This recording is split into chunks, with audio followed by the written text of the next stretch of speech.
चलिए देखिए, तो बेटा एक तो आपको क्या करना पड़ता है, ये आपकी जो रो है, पहली वाली रो का पहली वाली कॉलम से मल्टीप्लाई करना पड़ता है।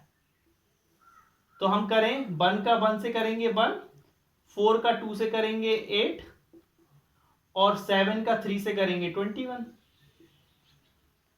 फिर पहली वाली रो का दूसरे वाले कॉलम से करना पड़ता है। दूसरे वाली कॉलम से करेंगे 1 4 जा 4, 4 5 जा 20, 7 6 जा 42। फिर पहली वाली कॉलम का पहली वाली रो का थर्ड वाले कॉलम से करना पड़ता है। 1 7 जा 7, 4 8 जा 32 और 7 9 जा 63। बोलो पहले इतना आया समझ में कि नहीं? अगर इतना नहीं आया तो फिर हम फिर से बताएं। आ गया। अब वही काम बेटा सेकंड रो के साथ करना है, यहां पर वही काम थर्ड वाली के साथ करना है।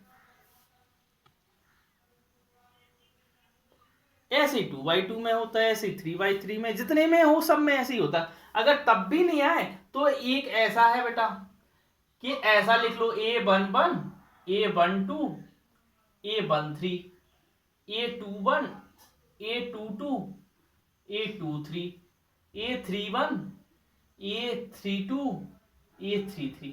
अब इससे पता चल जाएगा कि आपको किसका किससे मल्टीप्लाई करना है। इसमें लिखा है कि पहली वाली, देखो इसको क्या बोलते हैं, पहले वाले नंबर को रो बोलते हैं और दूसरे वाले नंबर को कॉलम बोलते हैं, बोलते हैं कि नहीं?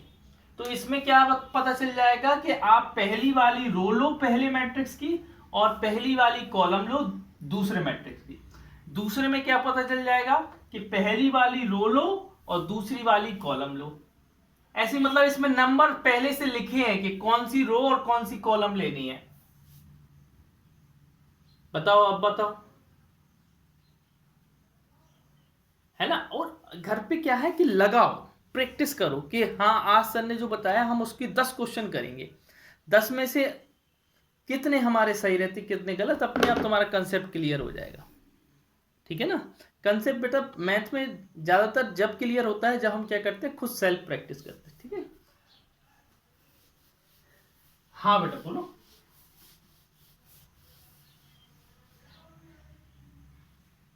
क्या लिखना बेटा? नहीं नहीं, जरूरी नहीं है, जरूरी नहीं है, लिख भी सकते नहीं भी लिख सकते, जरूरी नहीं है ना? अच्छा देखिए बेटा, हम 3.2 के 20th वाले क्वेश्चन में थे, है ना? Question number 20। क्वेश्चन को समझना, क्योंकि क्वेश्चन लेंथी है तो हम उसको लिख नहीं रहे हैं, है ना? क्वेश्चन में लिखा है कि एक दुकान है जहां पर किताबें बिकती हैं, है ना? वहां पर केमिस्ट्री की बुक है, फिजिक्स की है और इकोनॉमिक्स की है।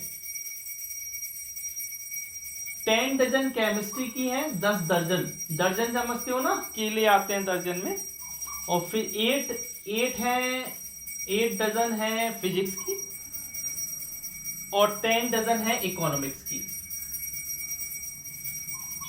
है ना?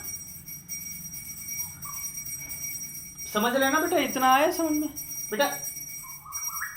प्राइस ईच बुक का, price of each book, her book का। केमिस्ट्री का प्राइस है बेटा 80 रुपीज, फिजिक्स का है 60 रुपीज और उसका इकोनॉमिक्स का है 40 रुपीज। अब वो बोल रहा है कि जो दुकानदार है ये सारी बुक को बेचने के बाद उसको कितना पैसा मिलेगा, है ना? द टोटल अमाउंट, मतलब उसको टोटल अमाउंट कितना मिलेगा, टोटल अमाउंट कितना मिलेगा। ठीक है, ये निकालना है। अच्छा बेटा मुझे एक बात बताओ, टोटल अमाउंट कितने एलिमेंट होंगे? एक ही एलिमेंट होगा, जो टोटल अमाउंट होगा वो तो एक ही एलिमेंट होगा ना? तो इस चीज को अगर बेटा हमें मैट्रिक्स से सॉल्व नहीं करना होता तो हम डायरेक्ट इसका इससे मल्टीप्लाई, इसका इससे मल्टीप्लाई, इसका इससे मल्टीप्लाई और ऐड कर देते, आंसर आ जाता। लेकिन हमको सॉल्व किससे करना है, मैट्रिक्स से। तो हम यहां पर क्या करेंगे, सॉल्व बाय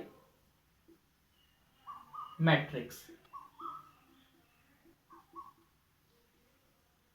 ठीक है, सॉल्व बाय यूजिंग मैट्रिक्स ऐसा लिख सकते हो, बाय यूजिंग मैट्रिक्स। अच्छा बेटा, हमें आंसर में चाहिए 1/1 का। हमने टोटल अमाउंट को कुछ मान लो, मान लिया x, 1/1 का चाहिए, टोटल अमाउंट को क्या मान लिया मैंने, x मान लिया। अच्छा बेटा, उसने अब 1/1 का कब आएगा, 1/1 का कब आएगा, जब हम क्या लेंगे, जब हम क्या लेंगे बेटा, देखो ऐसे लेंगे ना, हाँ हम लेंगे 1 रो 3 कॉलम और 3 रोज 1 कॉलम। ये 3 से 3 हट जाएगा, क्या बचेगा, 1 1 बचेगा, बोलो, अरे बताओ।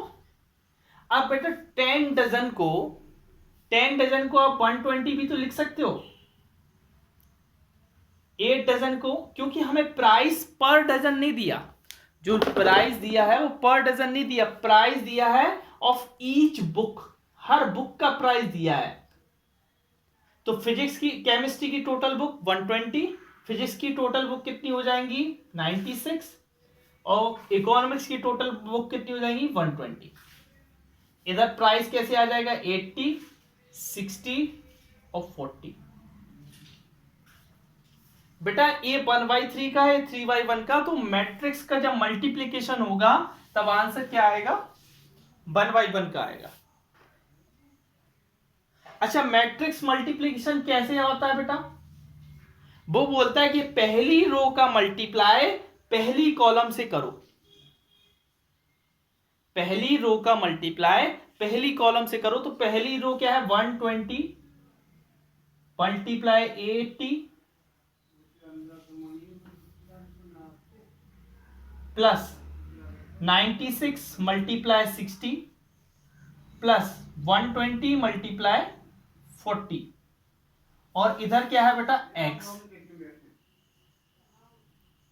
बस इन दोनों को इक्वल रख दो, क्योंकि ये इक्वल मैट्रिक्स हो गई ना, इधर भी एक एलिमेंट है, इधर भी एक एलिमेंट है, और बीच में इक्वल का साइन लगा है, ठीक है ना। इनको मल्टीप्लाई करके इक्वल में रख दो, 960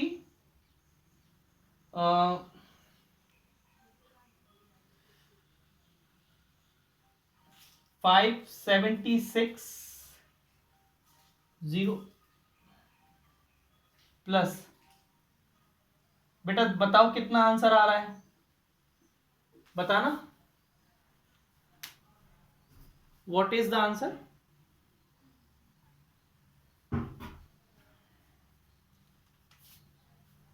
क्या रहा श्रुति आंसर,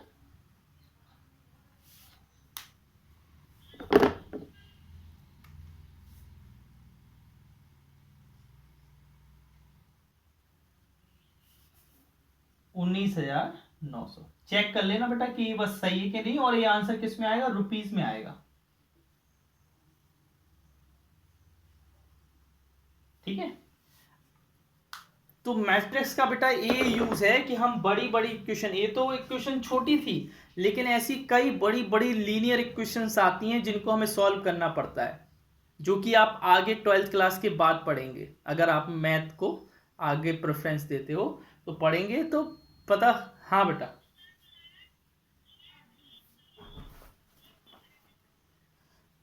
चल 20160, चलो ठीक है।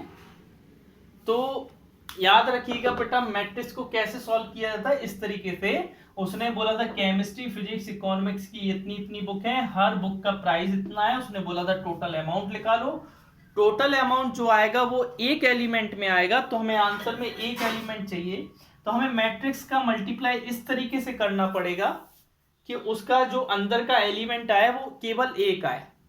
तो हमने इधर 1x3 में रख दिया, इधर 3x1 में रख दिया। इसको इधर भी कर सकते हो, लेकिन इसको जब इधर लिखोगे इस वाली चीज को, तो इसको ऐसे हॉरिजॉन्टल में लिखना पड़ेगा, कैसे लिखना पड़ेगा? हॉरिजॉन्टल में लिखना पड़ेगा। आ गया समझ में? कि कहीं डाउट हो तो मैं फिर से बताऊं।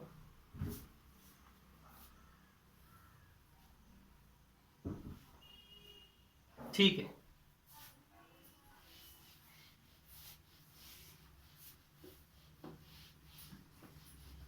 अब देखिए बेटा, इसके बाद इसमें 21 क्वेश्चन है।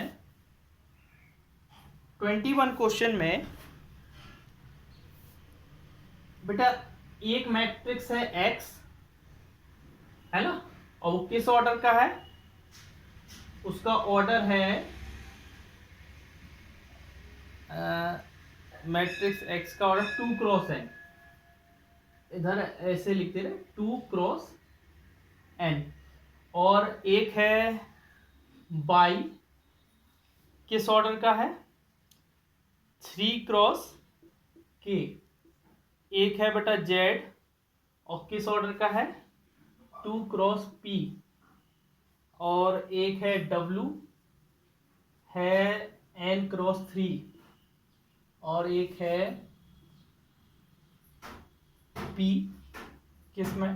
पी क्रॉस के।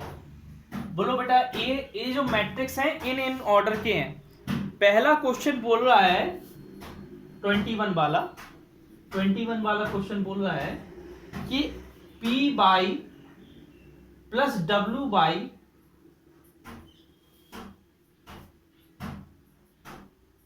कब डिफाइन होगा, कब ये पॉसिबल होगा? P बाई और W बाई कब पॉसिबल होगा? बताइए बेटा।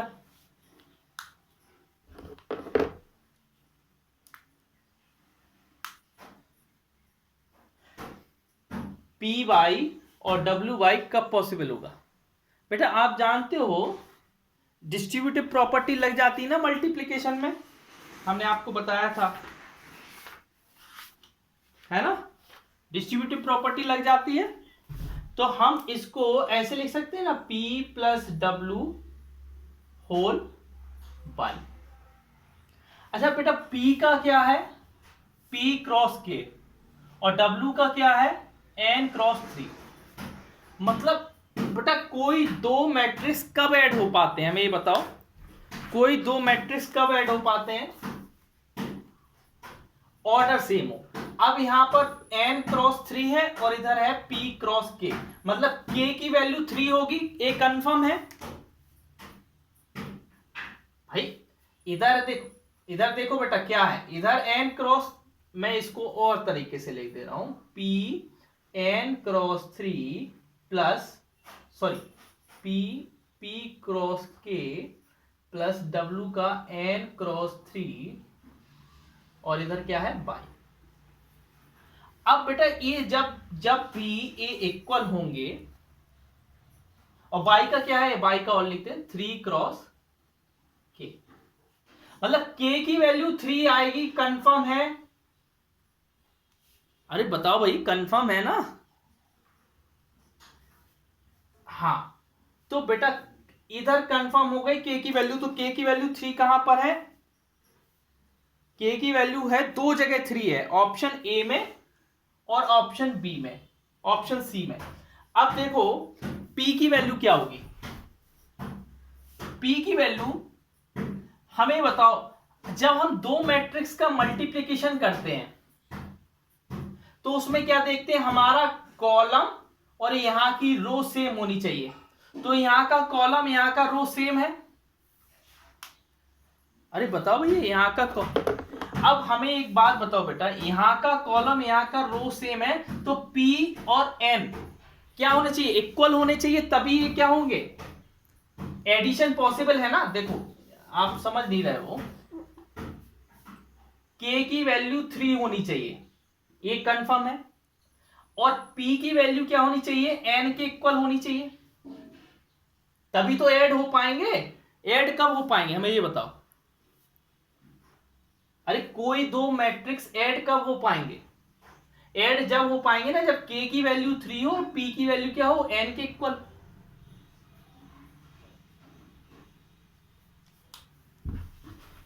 ठीक है, चलो बस इसलिए हमने ऐसा लिख दिया, तो इसका ऑप्शन नंबर कौन सा हो जाएगा? ऑप्शन नंबर ए हो जाएगा। एक बार चेक करना, 3.3। ठीक है, देखो बेटा यहां पर मैं लिख दे रहा हूं, since two matrix add only when their order are equal, जिनका ऑर्डर क्या हो बेटा? इक्वल। अब इधर देखो k की वैल्यू क्या है? 3 होनी की, और p की वैल्यू क्या होनी चाहिए? k होनी चाहिए। p की वैल्यू क्या होनी चाहिए? n होनी चाहिए। समझ में आया बेटा कि नहीं आया? बताओ, अरे बता दो, आया कि नहीं आया? फिर से समझा देंगे हम। चलिए ठीक है, आगे देखिए 22 वाला। अनु ध्यान से समझना बेटा, है ना, कहीं डाउट हो तो पूछ लो, है ना। अब उसने बोला कि यदि आपको n इक्वल टू पी दिया हो, अगर आपको n p के बराबर दिया है, तो इसकी 7x माइनस 5z की ऑर्डर क्या होगी? ऑर्डर क्या होगी, इसकी ऑर्डर निकालनी है।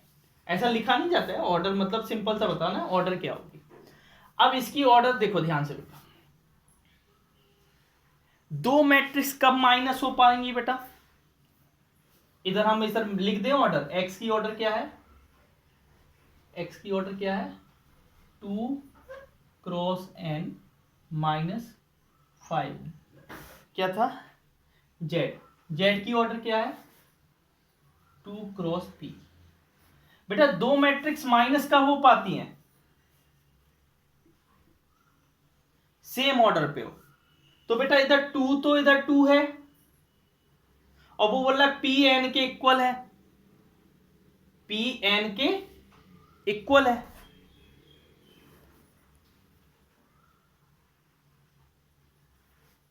टू के इक्वल है और पी एन के इक्वल है। इधर कुछ, तो आंसर किस में आएगा? आंसर 2 क्रॉस एन में आएगा ना बेटा। जो देखो, दो दो मैट्रिक्स को अगर माइनस करो तो वो उसी ऑर्डर में आंसर आता है जिस ऑर्डर में वो होते हैं। हमें ये बताओ बेटा, हेलो, आवाज आ रही? हमें श्रुति एक ध्यान से देखो बेटा, जैसे ये लिखा है 2 1, ठीक है, इसका ऑर्डर क्या है? इसका ऑर्डर क्या है? 1 क्रॉस 2। अगर हम ऐड करें 3 1, इसका भी ऑर्डर क्या है? 1 क्रॉस 2। तो बेटा आंसर क्या आएगा इसका? 5 2 आएगा। उसका भी ऑर्डर क्या आएगा? 1 क्रॉस 2 आएगा। तो इधर बेटा जब भी दो मैट्रिक्स को ऐड करें या सब्ट्रैक्ट करें, तो उनसे आने वाले मैट्रिक्स का भी ऑर्डर वही होता है जो उसमें दिया होता है। इसमें ऑर्डर क्या दिया है? 2 क्रॉस एन, तो आंसर 2 क्रॉस एन भी आ सकता है या 2 क्रॉस पी भी आ सकता है। अब देखो ऑप्शन में क्या है, ऑप्शन में 2 क्रॉस और एन है, ऑप्शन नंबर बी। समझ रहे बात को? नहीं नहीं नहीं, पी क्रॉस एन क्यों होगा बेटा? हमने बोला जो ऑर्डर दिया रहता है वही ऑर्डर आंसर में आता है। दो मैट्रिक्स को ऐड करो या दो मैट्रिक्स को सब्ट्रैक्ट करो, तो आंसर उसी ऑर्डर में आता है जिस ऑर्डर में वो मैट्रिक्स होती है। अब इधर ऑर्डर किस किस में है? 2 क्रॉस एन है, 2 क्रॉस एन है ना। अरे बताओ, अब हम इसकी जगह p की जगह n भी तो लिख सकते हैं, क्योंकि n p के इक्वल है ना। तो आंसर किस में आएगा? 2 क्रॉस n में ही तो आएगा, या 2 क्रॉस p में आ सकता है। अगर मान लो इधर मैंने p का p रहने दिया, इस वाले n की जगह मैंने p कर दिया, तो आंसर किस में आ सकता है? 2 क्रॉस p में आ सकता है। लेकिन हमें ऑप्शन में केवल 2 क्रॉस n दिया है, ए वाला ऑप्शन दिया।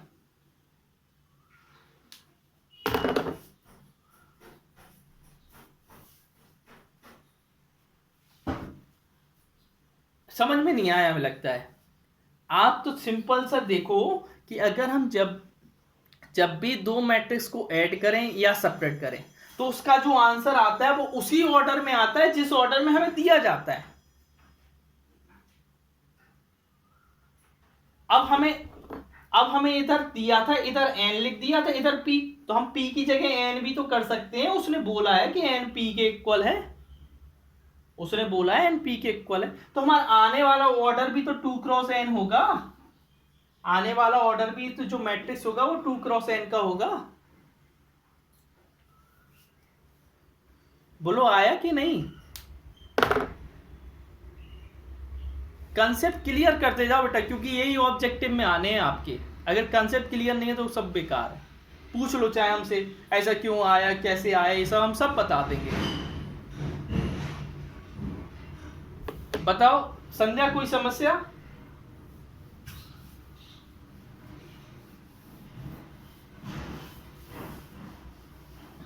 आप बेटा, हमने कई बार बताया कि एडिशन हो या सब्ट्रैक्शन हो, इन दोनों का ऑर्डर सेम होगा तभी मैट्रिक्स पॉसिबल हो पाएगा। अब इनका ऑर्डर सेम होगा तो आंसर आने वाला भी क्या होगा, उसी ऑर्डर में होगा जिस ऑर्डर में। मल्टीप्लिकेशन में क्या होता है कि अगर ए मैट्रिक्स 2/3 का है और दूसरा मैट्रिक्स 3/2 का है तो आने वाला मैट्रिक्स क्या होगा, मान लो सी मैट्रिक्स, वो क्या होगा 2/2 का होगा, क्योंकि ए चीज इसकी इक्वल है और आपस में कट जाएंगे।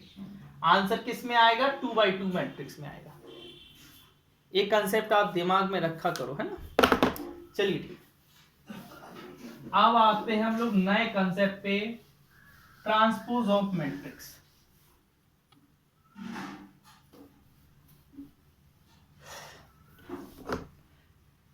हाँ बेटा बोलो।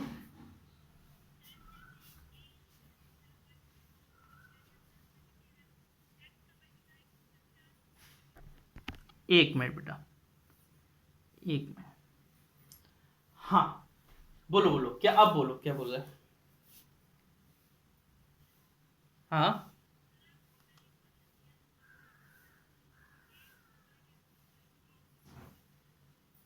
हाँ हाँ हाँ, वो दोनों में होगा बेटा, इधर 2x और 3x ऐसा आ जाएगा।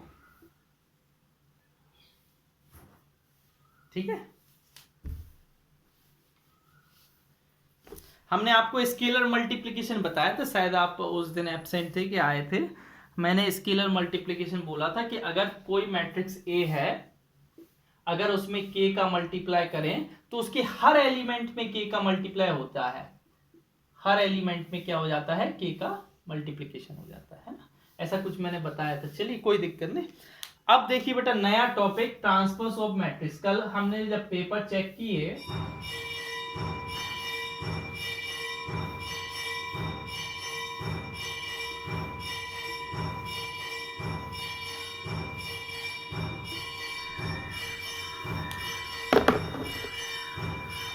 एक मिनट थोड़ा रुकना बेटा।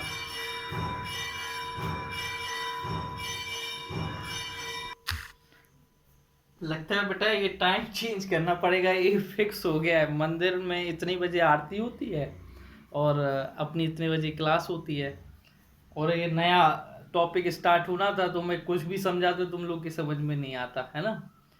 चलो कोशिश करेंगे कि क्या टाइम रखे, लेकिन 8 बजे आपके सर पढ़ाते हैं, है ना। चलिए देखिए, ट्रांसपोज ऑफ मैट्रिक्स बेटा इसका मैंने कल पेपर जब मैं देख रहा था तो उसका एक क्वेश्चन था इसमें से, है ना, ट्रांसपोज ऑफ मैट्रिक्स से। तो ध्यान से देखिएगा, ट्रांसपोज ऑफ मैट्रिक्स कुछ नहीं है, बहुत ही सिंपल चीज है। मतलब बच्चों वाली खेल है, खेल वाले खेल कहते हैं ना, खेल करो, बच्चे खेल करते हैं ना, पजल टाइप का। जैसे मैंने इधर लिख दिया बेटा, कोई मैट्रिक्स लिख दिया 1 2 3 4। ध्यान से सुनना, बड़े ध्यान से, बहुत मतलब आसान चीज है बेटा। ए अगर कोई मैट्रिक्स ए है तो इसका ट्रांसपोज कैसे है? देखो ट्रांसपोज को दो तरीके से करते हैं, या तो ऐसे या ऐसे डिनोट कर दो, ऊपर टी लिख दो। दो तरीके से डिनोट करते हैं, है ना। अब देखो इसका ट्रांसपोज बड़े आसान से निकल जाता है। यहां पर पहली रो क्या है, 1 3 है, तो 1 3 ऐसे में लिख दो। यहां पर दूसरी कॉलम क्या है 2 4, दूसरी रो क्या है 2 4, तो इसको कॉलम में लिख दो। मतलब जो रो है उनको कॉलम में लिख दो, बस जो भी रो है उनको कॉलम में लिख दो, आपका ट्रांसपोज हो जाएगा। बोलो पहली बात, इतनी बात समझ में आई कि नहीं? बस बस यही है ट्रांसपोज, और कुछ नहीं है। Transpose is nothing, just we change the rows into column and column into row, that we get the transpose of any matrix. ठीक है ना? अब देखिए बेटा क्या है,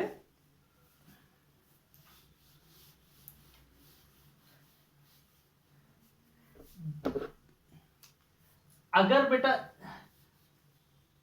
मतलब हम क्या कर देते हैं, वी राइट, मतलब इधर यहां पर वी राइट ऑल ए आई जे, जो भी ए आई जे है m cross n, in the place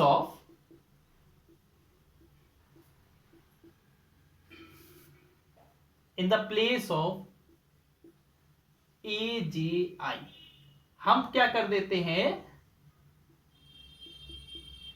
जितने भी AIJ हैं वो उनकी जगह पे AJI की जगह पे रख देंगे, बस। ट्रांसपोज मतलब IJ और JI रख दिया, बस हो गया transpose. It is denoted by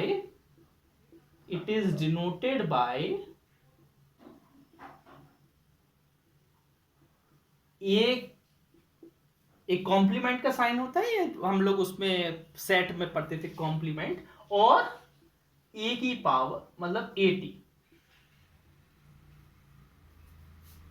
ठीक है ना?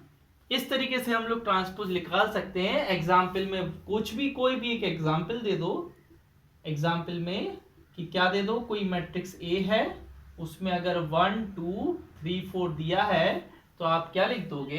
हाँ बेटा बोलो बोलो।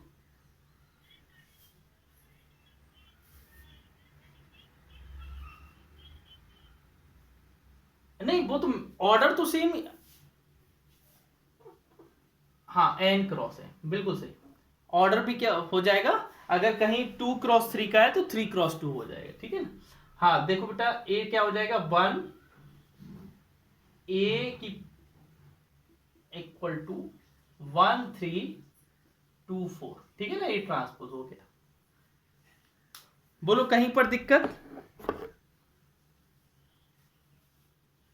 जैसे मान लो अगर बेटा ये है कोई मैट्रिक्स, ध्यान से देखना,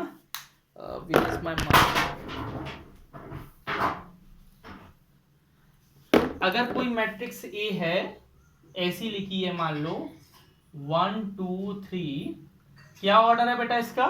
3 क्रॉस 1 है। अगर हम इसी का ट्रांसपोज निकालें तो क्या हो जाएगा? 1 2 3, 1 क्रॉस 3 हो जाएगा। फ्लो आया समझ में? कहीं पर दिक्कत? कहीं पर भी प्रॉब्लम नहीं होगी? बहुत बच्चों जैसी चीजें हैं, है ना? इसके बाद जो टॉपिक है उसमें दिमाग लगेगा, बस एक ही टॉपिक बचा है मैट्रिक्स का, उसमें दिमाग लगना है, बाकी सब निकल गया समझ लो। इरेज करते हैं इसको। चलो ये थोड़ा और लिख लो, properties of transpose of matrix.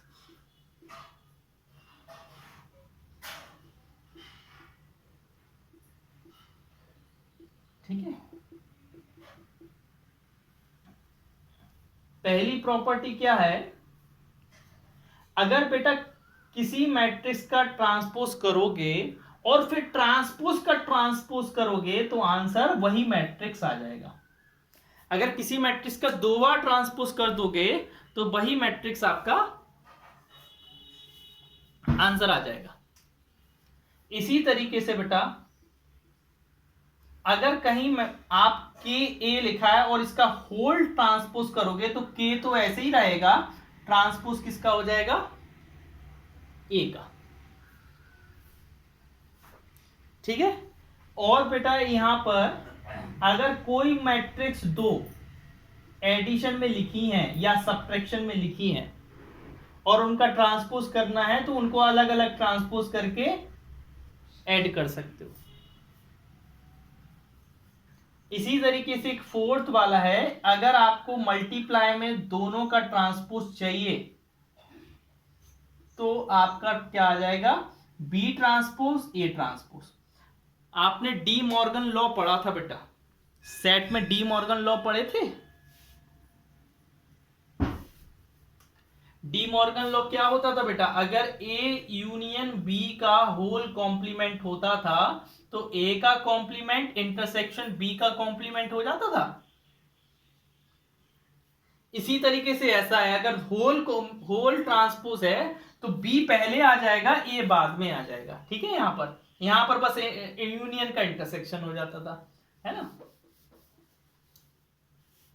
बताओ यहां तक कोई प्रॉब्लम।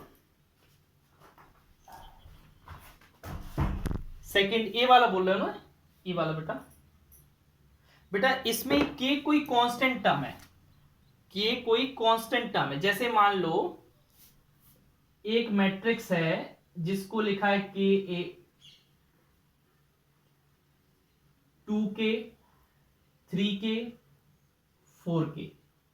अब इसका ट्रांसपोज करोगे तब 2k, 3k और 4k, तो k तो सभी में रहेगा। अगर तुम इसका k बाहर निकालोगे तो अकेले k ही निकलेगा, और इन सब का भी k बाहर निकालोगे तो k ही निकलेगा। तो बाहर तो k ही है, देखो दोनों में k चेंज नहीं हुआ ना।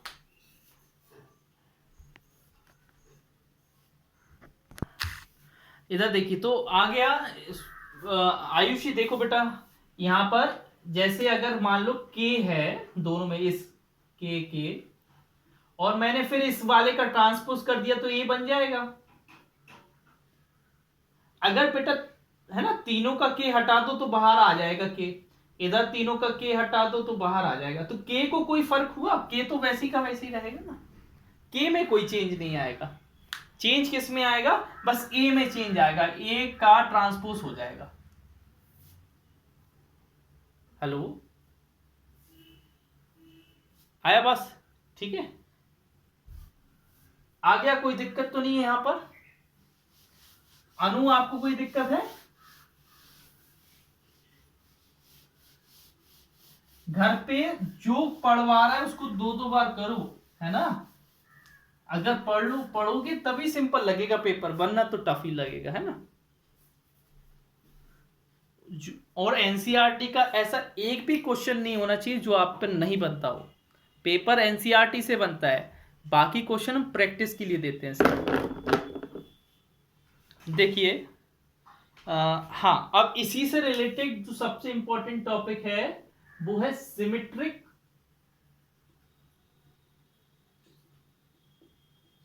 And skew symmetric matrix. Skew symmetric matrix, हाँ बेटा बोलो। हाँ, 4 प्रॉपर्टी लिखा है बस, ठीक है ना। कौन? अच्छा, हो गए ना, अब तो ज्वाइन हो गए ना। इसके बाद मैंने कुछ नहीं करवाया बेटा, अब सीधा ये यहां पर आए, है ना, ठीक है। हाँ देखो Akanksha, symmetric skew symmetric matrix important matrix है। इसी पे आया था आपका क्वेश्चन जो मैंने बोला था ना, ट्रांसपोज, और ट्रांसपोज से रिलेटेड ही ये चीज है। इस सिमेट्रिक में पहले हम बता रहे हैं सिमेट्रिक क्या होता है ना।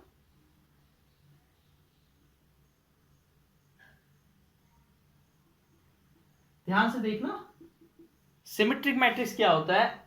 वह मैट्रिक्स, वो मैट्रिक्स जिसको ट्रांसपोज करने के बाद वही वापस आ जाए, मतलब कोई किसी का ट्रांसपोज करे और वही मैट्रिक्स वापस आ जाए, that is called symmetric matrix.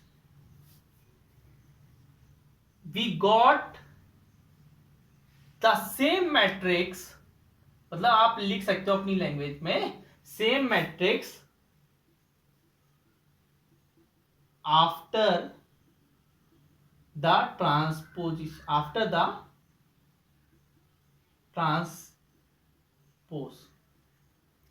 Transpose करने के बाद क्या हो जाए, इक्वल। इसमें क्या होता है कि इक्वल क्यों आता है, इक्वल इसलिए आता है क्योंकि इसके हर एलिमेंट, हर जे आई एलिमेंट से इक्वल होते हैं, हर एलिमेंट m क्रॉस n और n क्रॉस n।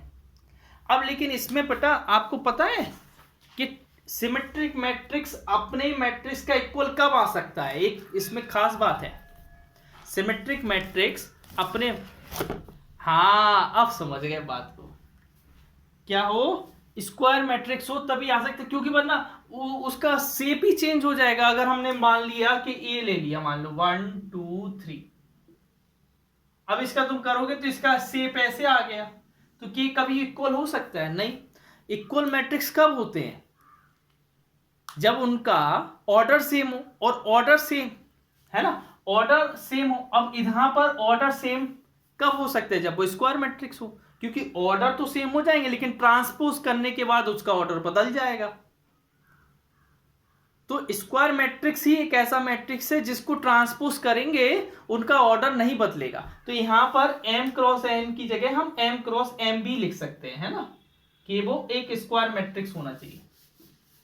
ठीक है, सो इसका कंडीशन क्या है, it should be a square matrix. इसका एग्जाम्पल हम दे रहे हैं, देखो ध्यान से देखना।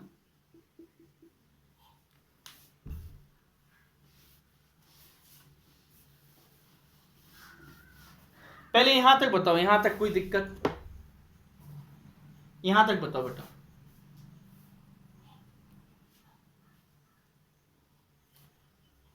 हाँ एग्जाम्पल हम बता रहे, पहले आपको मतलब सिंपल से ये बात समझ में आ गई कि मैट्रिक्स का ट्रांसपोज करने पर वही मैट्रिक्स वापस आ जाए तो हम उसी को क्या बोलते हैं, इस सिमेट्रिक मैट्रिक्स। जैसे एग्जाम्पल देखो बेटा, 1, यहां पर क्या करना है आपको, यहां पर हर एलिमेंट जो यहां पर लिखोगे, जैसे यहां पर 1 है तो ये तो ए 1 1 होता है, तो ये 1 1 अपने आप से तो अपने आप इक्वल होगा ही ना। अच्छा A12, हाँ हेलो, अच्छा अच्छा,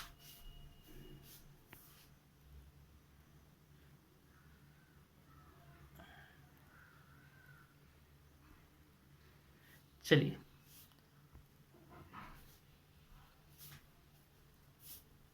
देखो ध्यान से देखना, मैं यहां पर 1 लेता हूं, यहां पर 2 लेता हूं, यहां पर 2 लेता हूं, यहां पर 3 लेता हूं, यहां पर 4, यहां पर मुझे 2 ही लेना पड़ेगा और यहां पर मुझे 3 ही लेना पड़ेगा। समझ रहे ना, क्योंकि जब तुम ट्रांसपोज करोगे तो तुम्हें वैसे ही लगेगा। यहां पर मैं 4 ले लेता हूं, यहां पर मैं 5 ले लेता हूं, यहां पर मैं 6। अब यहां पर जो एलिमेंट लिया वही एलिमेंट इधर आना चाहिए। देखो अब इसमें कौन कौन से इक्वल होने चाहिए एलिमेंट, देखो डायगोनल एलिमेंट तो हमेशा ही इक्वल होंगे, डायगोनल में चेंज आएगा ही नहीं, क्योंकि तुम ट्रांसपोज करोगे तो वही डायगोनल रहेंगे। ट्रांसपोज करो तो डायगोनल में वही आएंगे। देखो कोई भी मैट्रिक्स का ट्रांसपोज करोगे तो डायगोनल में तो वही एलिमेंट आएंगे ना, डायगोनल थोड़ी ना चेंज होते हैं। ट्रांसपोज करने पर डायगोनल में वही एलिमेंट आते हैं जो पहले होते हैं, डायगोनल एलिमेंट चेंज नहीं होते, चेंज होते हैं तो अगल बगल के ए वाले। तो इसमें आपको क्या चाहिए कि ए वाला एलिमेंट इसके इक्वल होना चाहिए, ए वाला एलिमेंट इसके इक्वल होना चाहिए और ए वाला एलिमेंट इसके इक्वल होना चाहिए। अब तुम इसका ट्रांसपोज करके दिखाओ, इसका ट्रांसपोज करके दिखाओ भाई, क्या आएगा, ट्रांसपोज करके दिखाओ, वही आ जाएगा 1 2 3, 1 2 3 2 4 5 और 3 5 6। बोलो आ रहा है कि नहीं?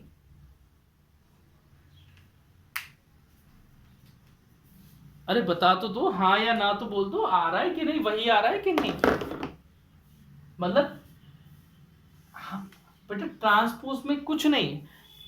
सिमेट्रिक मैट्रिक्स ये बोलता है कि अगर हम किसी मैट्रिक्स का ट्रांसपोज करें तो वही मैट्रिक्स वापस आ जाए। देखो मैंने ई मैट्रिक्स दिया था, मैंने इसका ट्रांसपोज किया तो देखो फिर से वही आ गया वापस, इसको तुम ए भी बोल सकते हो। देखो वही एलिमेंट है बिल्कुल, ट्रांसपोज करो, उल्टा कर दो, तुम इसको उल्टा कर दो, इसको रो को कॉलम कर दो, यहां जहां जहां रो है उनको कॉलम में लिख दो। पहली वाली रो को मैंने पहले कॉलम में लिखा, दूसरी वाली रो को दूसरे कॉलम में लिखा, तीसरी वाली रो को तीसरे कॉलम में लिखा, तो देखो वैसे ही बन रहा है जैसा यहां पर बना। समझ रहे ना बात को कि भाई जैसा मैट्रिक्स है वैसे ही आ जाए तो वो क्या कहलाएगा, सिमेट्रिक मैट्रिक्स। ठीक है, आगे बढ़े। ठीक है, अब इधर देखिए बेटा, स्क्यू सिमेट्रिक मैट्रिक्स, स्क्यू सिमेट्रिक्स।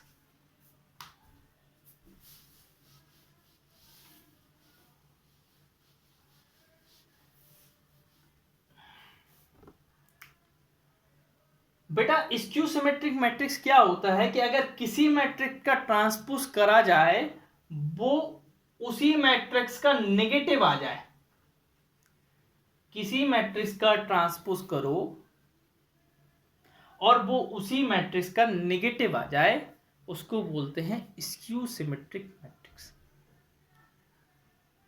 बात समझ में? हाँ बोलो।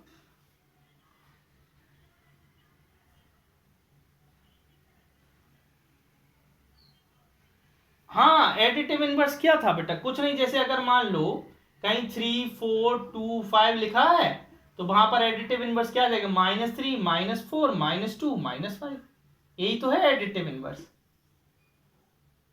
एडिटिव इनवर्स होता क्या है, इन दोनों को ऐड करो तो 0 आना चाहिए, मतलब ऐसा ऐसा बनना चाहिए। बोलो बन रहा है कि नहीं?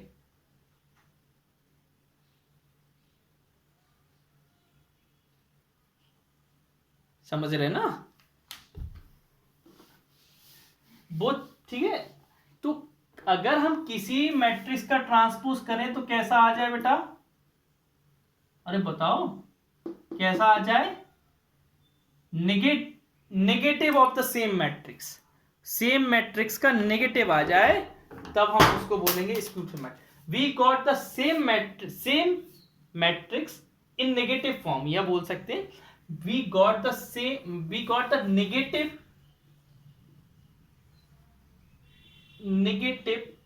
Same matrix, same negative matrix है ना, we got the negative same matrix after the transpose.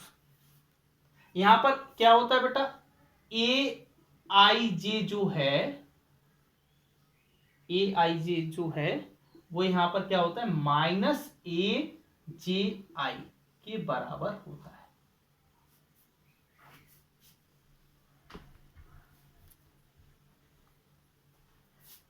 बोलो आया?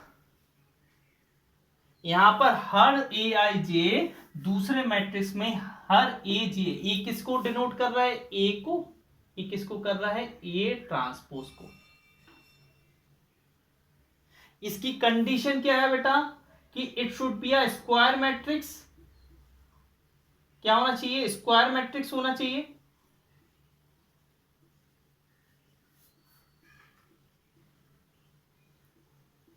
क्वेश्चन करोगे तो दिमाग में बिल्कुल बैठ जाएगा, कहोगे सर बड़ा आसान था। दूसरा, all diagonal elements are equal, all diagonal element are equal. समझ गए? डायगोनल एलिमेंट आर 0, सारे डायगोनल एलिमेंट क्या होते हैं, 0 होते हैं। बेटा डायगोनल एलिमेंट क्यों 0 होते हैं बताएं हम। देखो आप जानते हो कि डायगोनल एलिमेंट वही होते हैं जिनका रो और कॉलम सेम हो, ए आई आई को ही रो कॉलम बोलते हैं, बोलो कि नहीं, अरे बोलो। तो बेटा और स्क्यू सिमेट्रिक मैट्रिक्स क्या बोलता है, जो भी एलिमेंट हो उसका नेगेटिव आता है, जो भी एलिमेंट हो उसका नेगेटिव आता है कि नहीं आता है बेटा। ये नेगेटिव को मैं इस साइड लाऊंगा तो क्या हो जाएगा, 2ai हो जाएगा, इधर क्या हो जाएगा 0।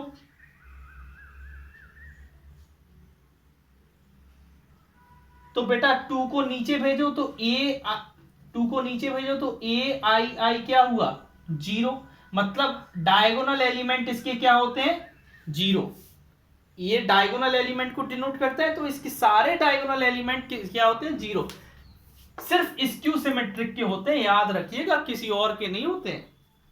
सिर्फ स्क्यू सिमेट्रिक एक ऐसा मैट्रिक्स है, ऐसा स्क्वायर मैट्रिक्स है जिसके डायगोनल एलिमेंट क्या होते हैं 0 होते हैं।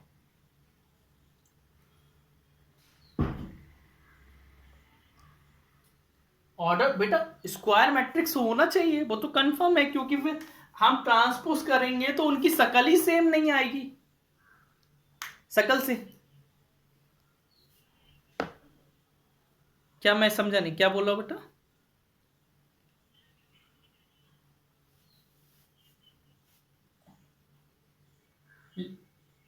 हाँ मतलब ये तो हमने समझा दिया है कि आप तो समझो कि उसने बोला ना ट्रांसपोज करने के बाद वही आना चाहिए, बस उसका नेगेटिव साइन आना चाहिए, साइन नेगेटिव लगाओ, लेकिन शकल तो सेम ही दिखनी चाहिए ना। अगर किसी की शकल ऐसी दिख रही है तो आने वाले की मैट्रिक्स की भी शकल ऐसी दिखनी चाहिए।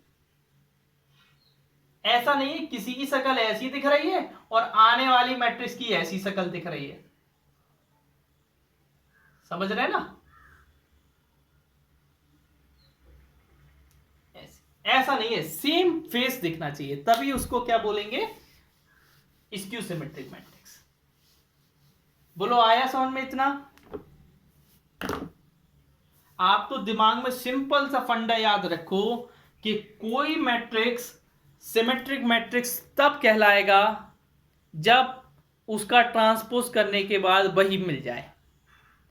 कोई मैट्रिक्स स्क्यू सिमेट्रिक मैट्रिक्स तब कहलाएगा जब उसका ट्रांसपोज करो तो आंसर माइनस में आए, उसके एलिमेंट सारे अपोजिट साइन के आए।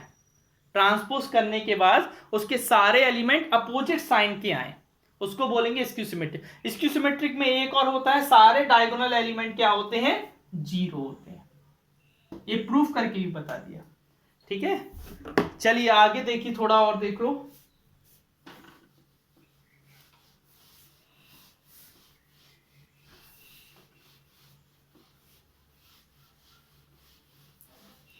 देखिए एक चीज और, अगर सिंपल से एक थ्योरम टाइप की है बेटा,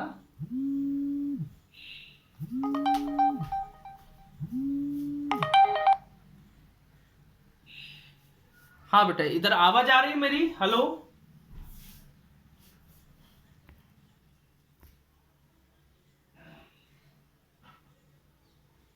चलिए देखिए बेटा, एक थ्योरम टाइप की है, उसमें बोला है कि अगर इफ, मैं डायरेक्ट बता रहा हूं, इफ आप सिंपल वाले मैट्रिक्स को if A and if B add A and A transpose then we get symmetric matrix. क्या मिलता है हमको? Symmetric matrix. अगर हम ए और ए ट्रांसपोज को ऐड करें, मतलब ए में ए ट्रांसपोज ऐड करें, तो हमको जो आंसर आएगा, ये जो आएगा वो क्या आएगा? सिमेट्रिक आएगा। क्या आएगा बेटा? सिमेट्रिक आएगा। बस ये रिजल्ट याद रखो, है ना, रिजल्ट याद रखो। आ गया इतना? इसी का सेकंड पार्ट देखो, आवाज आ रही है मेरी? इफ वी सब्ट्रैक्ट, अगर हम सब्ट्रैक्ट करें A transpose from A, then we get skew symmetric. हम इसको प्रूफ भी करवा सकते हैं, लेकिन प्रूफ आपको भी जरूरी नहीं है ना, कुछ नहीं, प्रूफ में बहुत सिंपल है ना। स्क्यू सिमेट्रिक मैट्रिक्स, जैसे ए में से अगर ए को माइनस करोगे तो जो आंसर आएगा वो एक स्क्यू सिमेट्रिक आएगा, स्क्यू सिमेट्रिक मैट्रिक्स आएगा।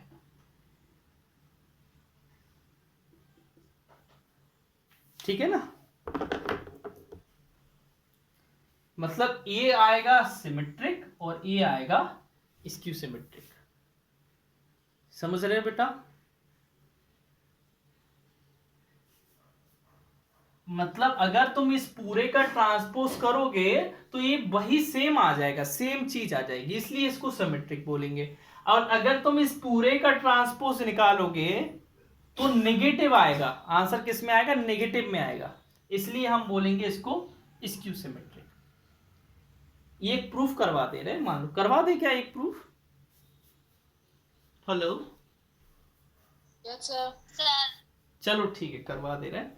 ध्यान से देखो, इधर देखो प्रूफ है। कौन सा वाला करवाऊं, फर्स्ट के सेकंड? जल्दी बताओ, फर्स्ट के second?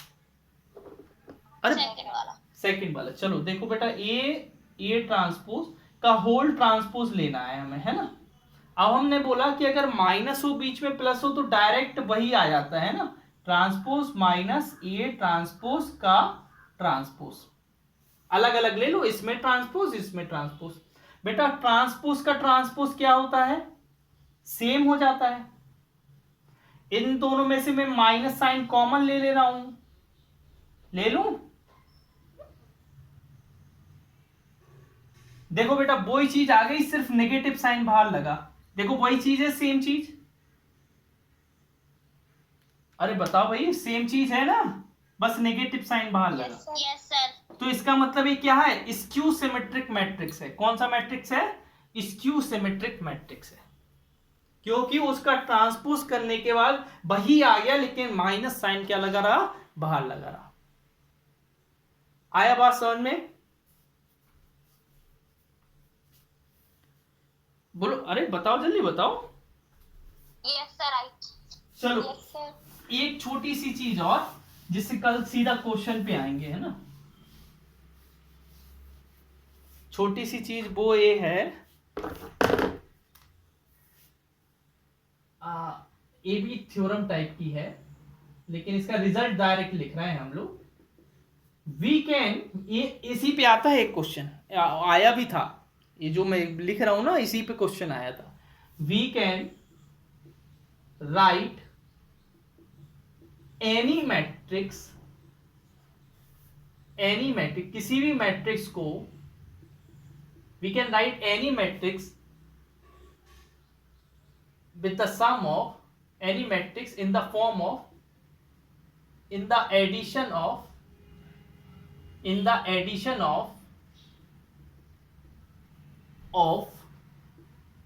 symmetric and skew symmetric matrix। मैं किसी भी मैट्रिक्स को सिमेट्रिक और स्क्यू सिमेट्रिक मैट्रिक्स के एडिशन के फॉर्म में लिख सकता हूं। जैसे ध्यान से देखना, देखो बेटा, अगर कोई मैट्रिक्स ए है, तो तुम इसको क्या बोलते हो बेटा? इसको क्या बोलते हो? सिमेट्रिक बोलते हो। अरे बोलते हो कि नहीं? Yes sir. और इस चीज को क्या बोलते हो बेटा? इस चीज को क्या बोलते हो? अरे बताओ भैया, अभी यार बताया। ठीक है, बस इधर लगा दो 1/2, दोनों में क्या लगा दो? 1/2। बेटा इनको सॉल्व करोगे तो ये ही आएगा, इसको सॉल्व करोगे ना तो ये आएगा ए। तो हम किसी भी मैट्रिक्स को सिमेट्रिक और स्क्यू सिमेट्रिक्स मैट्रिक्स को ऐड करके लिख सकते हैं। ए हमारा ए है, उसको मैंने देखो दो तरीके से लिख दिया, ए सिमेट्रिक है और ए स्क्यू सिमेट्रिक।